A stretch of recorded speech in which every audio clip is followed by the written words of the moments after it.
In today's lesson, how to motivate staff who are working from home. Coming straight up.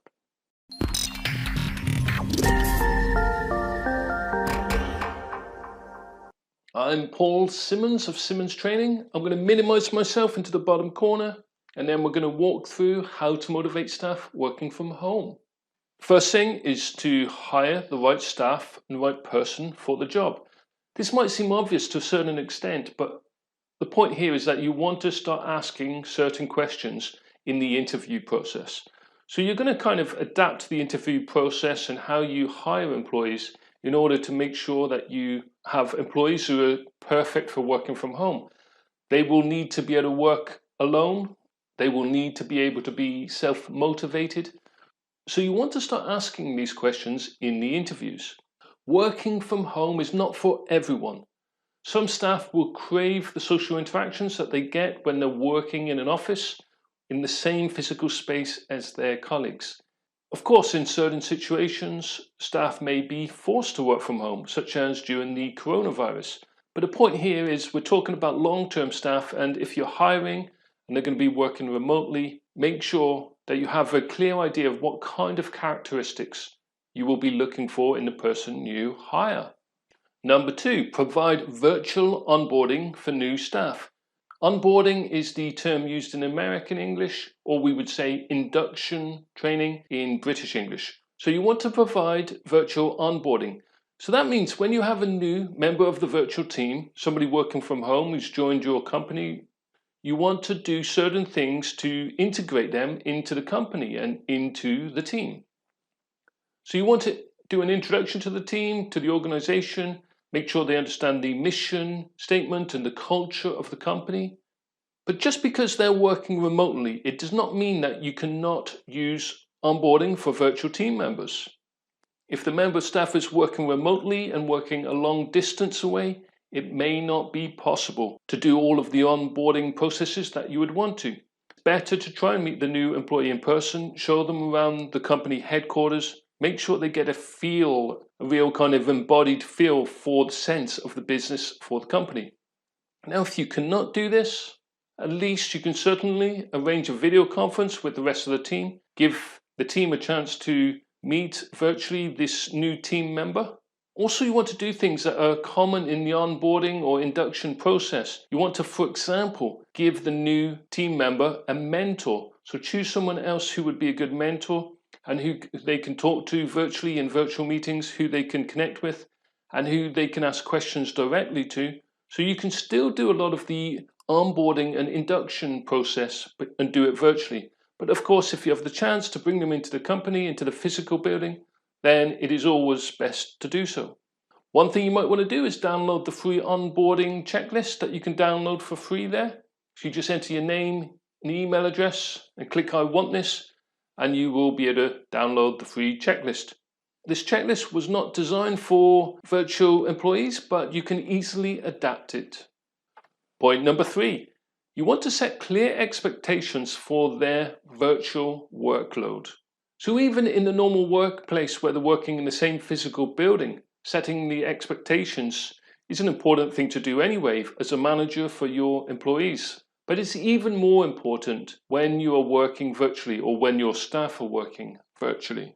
With this video being about how to motivate staff working from home, you might be wondering, how do the expectations come into this? Well, when staff who are working virtually have clear expectations, it helps them to have a better sense of purpose and a clear focus.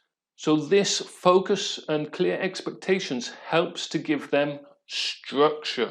So it's all about structure. Providing your virtual employees with a good level of structure, this can help them to be more motivated.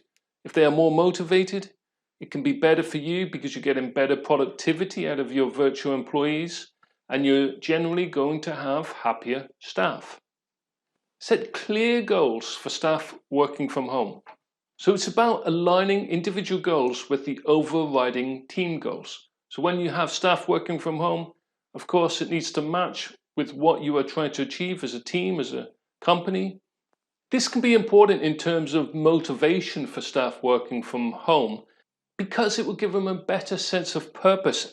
So you want them to feel good about what they're doing, about the work they're doing. If they have a clear understanding of how their work that they're doing virtually fits in with the rest of the team, it creates this sense of purpose. It creates a better team, a better virtual team.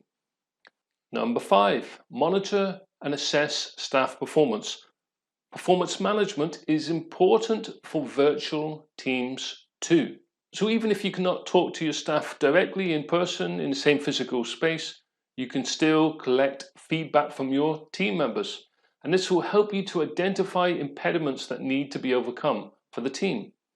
Empowering staff working from home. Now, this is one of my favorite points about virtual work and about working from home.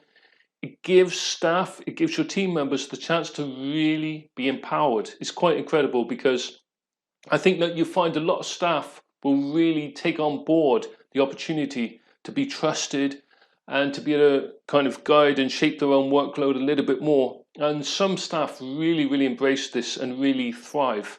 So you have the chance to empower staff. And this, in terms of motivation, can really help you to motivate staff. Well, in fact, you don't have to motivate them. They motivate themselves because you empower them.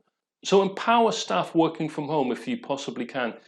Allow them some freedom and allow them the opportunity to grow and take their own direction. Number 7, make sure your employees are comfortable. Now you might be wondering, how can you make sure they're comfortable if you are not in their house? You're working from somewhere different. Well, you can certainly give them good guidelines. You could have a company or team PDF which gives them a checklist of suggestions and recommendations. So you've got to think about things like chairs that they're sat on, if there's a good backrest, is the height of the table, because obviously if you're not using your arms correctly, then you can get the kind of tingling feeling. I don't know what the name is, but where your fingers begin to hurt. So it's all about making sure you've got the right posture, ergonomics, the right height of the desk. You can make suggestions. So you as the manager really want to have a good understanding of ergonomics, or have someone in your company who can suggest this and work with your staff to ensure that this is taken care of. So make sure your staff are working in a comfortable environment. In terms of motivation, so motivation for staff working from home, if they're comfortable, it's going to be easier for them to be motivated. Next, provide the right tools and training. They need access to the most suitable technology and also the best training. Certainly get a checklist done. Make sure they know what equipment they should be using, what type of ergonomic chair, as we mentioned in the previous point, how they should protect their work files on their home computer, home network, where they can get staff support. That was also mentioned in the last video, but what I didn't mention in the last video is about training. So there are training programs that you can provide for staff working from home, and these can be delivered virtually too. So mental well-being for employees who work from home. That's a great program. It's just like a 1 or 2 hour training program you can provide. Mindfulness for busy people, the short course, that can also be very good for your staff who are working from home. By the way, let me just show you very quickly. So the mental well-being and health for employees working from home, training course materials. So you would provide this for groups of staff, delivered virtually if they're working from home. So this could be done on Zoom or on Skype or another platform. PowerPoint slides, training materials, participants workbook, preparation list, everything you need really there. 28 PowerPoint slides, 29 page trainer notes. I will include a link to that training program below this video. You also need to provide support and be accessible to your virtual employees. So they need to know how to easily contact you. They should have a phone number that they can easily contact you on. You really should try and have a telephone number also for every employee so that you can contact them directly. But of course you will want to think about data protection considerations, and of course you will want to make sure certainly you only call them during work hours, so you've got to sort these things out. Because as we mentioned in the previous point, we talked about empowering employees. So you want to really get the balance between giving them empowerment, but also making sure that they have some structure. That's not the easiest thing when dealing with virtual employees, but it comes with experience. You also want to give rewards, and this is both tangible and intangible. And in terms of tangible items, you could include something like a voucher, Amazon voucher, an employee of the month reward. You may already do that. I've done that previously, but you can do it virtually too, of course. Do not forget about the reward system and about motivation. So motivation for staff working from home. Think about tangible and intangible rewards. Right there, by the way, we've got the Managing Virtual Teams course materials. I won't bore you by showing you that. I think you know what's included in our training programs, but you might find that useful. There is a link below this video to Managing Virtual Teams course materials. So there you go. That's 10 practices to help to ensure motivation for staff that you have working from home or working virtually. Hopefully you found that useful, those 10 practices. And of course, as always, you can subscribe to this channel just below this video, and you can leave comments there, good or bad comments. I do prefer the good comments, I've got to admit. And you can see us every, Thursday. We come here onto YouTube and we post a video. So thank you so much for watching this. I will see you in the next video. Thank you so much.